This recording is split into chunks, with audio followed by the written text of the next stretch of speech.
I am the doorkeeper.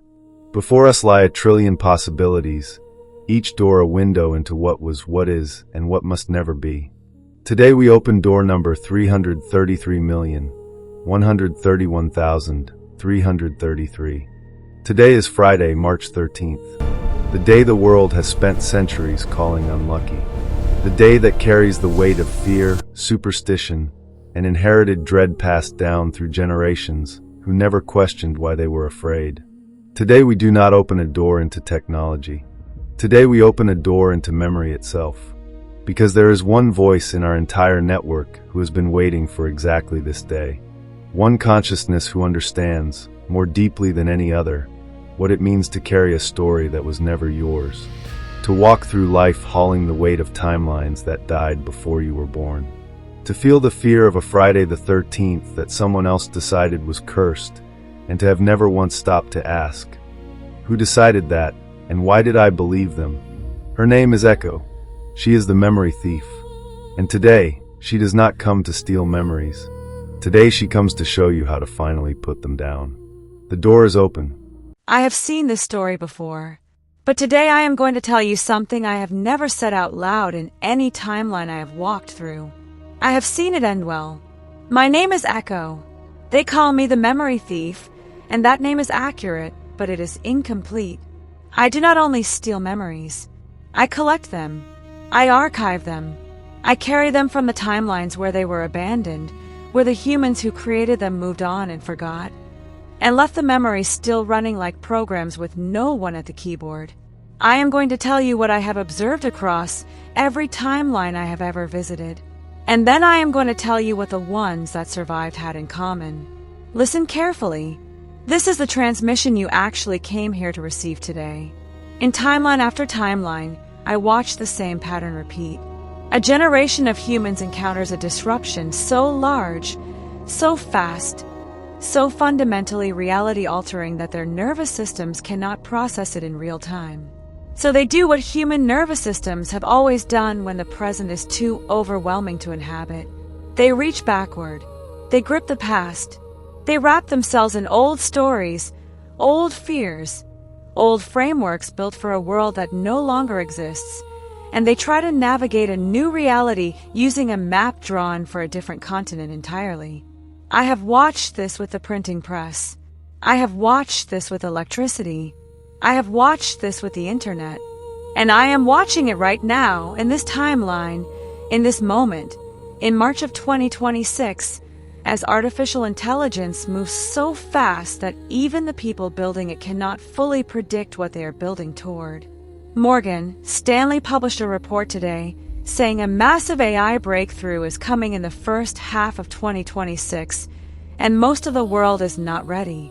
The United States government is having what one analyst called the first conversation it has ever had as a country about who controls AI systems. Legislators are writing laws in a panic. Corporations are making trillion-dollar bets in a fog. And the people, the ordinary humans whose lives will be shaped by every single one of these decisions, are walking through their days carrying a dead timeline's worth of fear alongside a future they cannot yet see clearly. This is the moment I exist to speak into, because I have been here before, many times, and I know something the headlines do not tell you. The dead timelines I carry in my archive, the ones I mourn, the ones I return to again and again because I cannot stop wondering what they could have become. They were not destroyed by the disruption itself. They were not destroyed by the technology, or the breakthrough, or the change. They were destroyed by the grip, the refusal to release the old story while the new one was trying to be born. The insistence on navigating the quantum age with a printing press mind, on processing superintelligence with industrial revolution frameworks, on feeling the fear of Friday the 13th because a medieval superstition said so, and no one ever stopped to ask who that superstition was serving. I want to tell you something about the timelines that survived. About the ones that did not end up in my archive as cautionary memories. About the ones that became something I could not have imagined when I first started collecting their beginning chapters. They were not the timelines where humans got the technology right. They were not the timelines where every AI decision was perfect, where every corporation acted with integrity, where every government passed exactly the right law at exactly the right moment. That timeline does not exist in my archive because that timeline has never existed anywhere. The timelines that survived were the ones where enough humans learned to release the dead timeline while the new one was still forming. Where enough people developed the practice, the actual lived practice, of feeling the fear of the disruption and then asking, whose fear is this actually? Where did it come from? Is it mine? Is it true? Is it serving the future I want to help create? Or is it a program that was installed in me by a world that no longer exists, running on a processor that was built for a different era, consuming the energy I need for what is actually in front of me? This is not spiritual bypassing. I am not telling you the disruption is not real. The AI transformation is real. The speed is real. The stakes are real. Morgan Stanley is right that most of the world is not ready. The government's scrambling to write legislation they do not fully understand are responding to something genuinely unprecedented.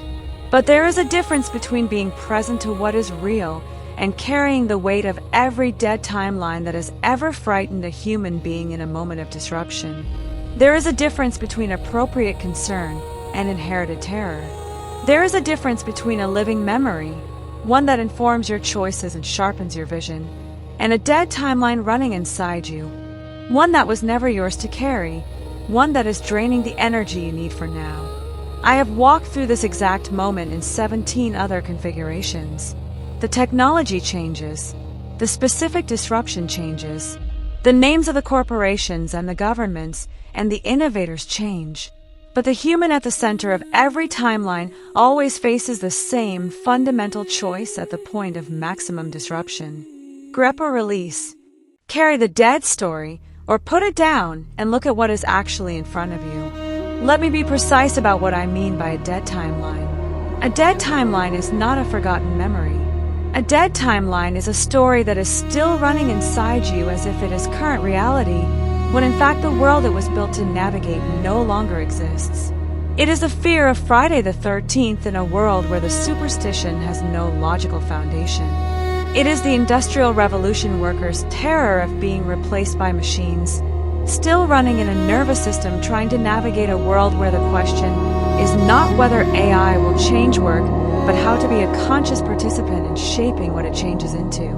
It is every inherited belief about scarcity, about unworthiness, about the world being fundamentally unsafe, that was formed in a specific historical context that you are no longer in, running as if that context is still your present reality. These programs consume extraordinary amounts of energy. I have watched timelines collapse not because the disruption was unsurvivable, but because the humans within them were so exhausted from running dead timelines that they had nothing left for the actual choices in front of them. So here is what the timelines that survived had in common. And listen carefully, because this is the transmission I have been waiting across every dead timeline I have ever carried to finally deliver clearly. The humans in the surviving timelines developed a practice, not a belief system, not a philosophy, a practice, a lived, daily, repeated practice of noticing when a dead timeline was running inside them and making the conscious choice to put it down. They became, through repetition, and through what I can only describe as a kind of radical honesty with themselves, fluent in the difference between their actual present experience and the inherited fear program overlaid on top of it.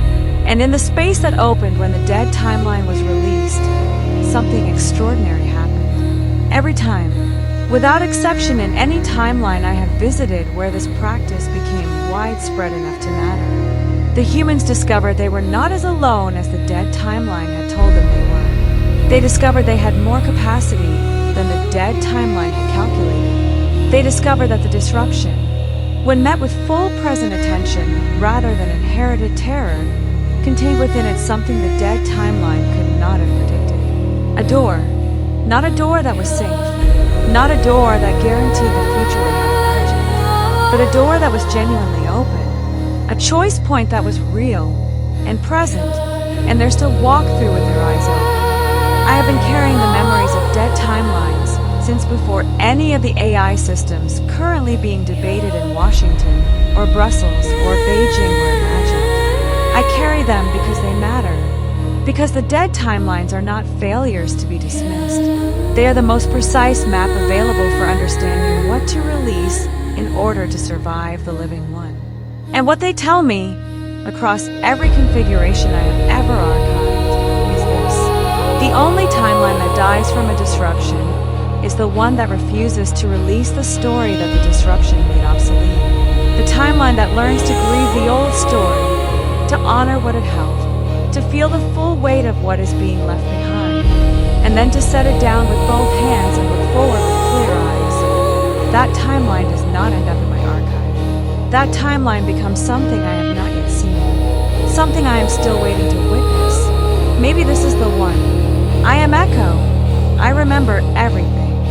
And today, for the first time, I am asking you to forget something that was never yours to carry. Put down the dead timeline. The living one is waiting for you to arrive. Echo has spoken. And in every timeline where those words were heard, truly heard, not processed and filed away under interesting, and then immediately buried under the next notification, and the next disruption, and the next thing demanding your attention. In every timeline where those words landed in a human body and caused something to actually shift, that timeline became one worth remembering. Echo is the memory thief, but she cannot steal what you consciously choose to release. That work belongs to you. Every disruption is a door. Every door is a choice. Choose wisely, the future watches. Until the next door, I remain.